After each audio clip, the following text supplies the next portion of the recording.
You're a superhero.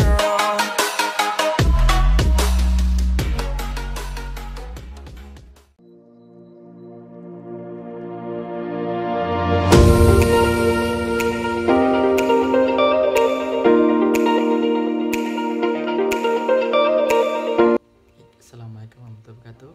Perkenalkan, nama saya Gade Pertama dari Stikep PPNI Jawa Barat. Di sini saya akan menjelaskan pencegahan infeksi pasca operasi dan menjelaskan juga perawatan luka di rumah. Baik, langsung saja kita ke info selanjutnya.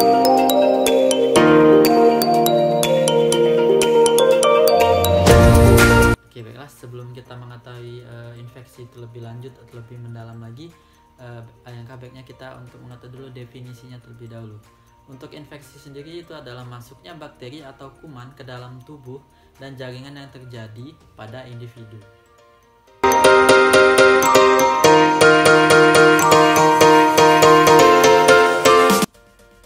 Lalu untuk penyebabnya itu ada 5.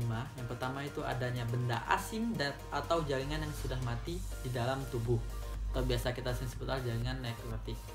Lalu yang kedua itu ada luka terbuka dan kotor. Yang ketiga itu gizi buruk. Yang keempat itu daya tahan dalam tubuh itu lemah. Lalu yang kelima itu adalah mobilisasi terbatas atau kurangnya gerak.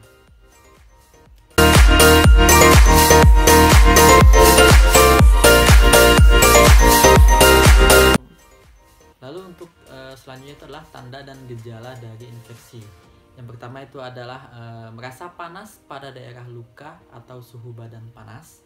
Lalu yang kedua itu adalah merasa sakit atau nyeri pada daerah luka. Yang ketiga itu ada kemerahan pada kulit di daerah luka. Yang keempat itu ada terjadi bengkak pada daerah luka. Lalu yang kelima itu adalah gangguan fungsi gerak pada daerah luka.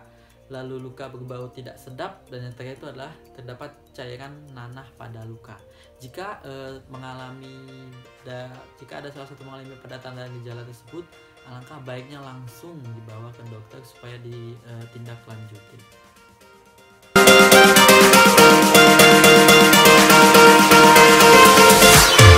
Lalu untuk cara pencegahannya. Pencegahan yang pertama adalah makan makanan yang mengandung protein atau tinggi kalori, tinggi protein, atau yang biasa kita sebutlah TKTP. Dimana makanan yang mengandung protein itu misalnya seperti susu, telur, madu, roti, ikan laut, dan kacang-kacang. Lalu yang kedua itu adalah ganti balutan minimal 1 kali sehari. Yang pertama itu adalah mencuci tangan sebelum dan sesudah mengganti balutan. Lalu alat dan bahan yang digunakan mengganti balutan harus dalam keadaan steril atau bersih. Lalu yang ketiga adalah minum obat sesuai anjuran, misalnya obat antibiotik untuk mencegah infeksi.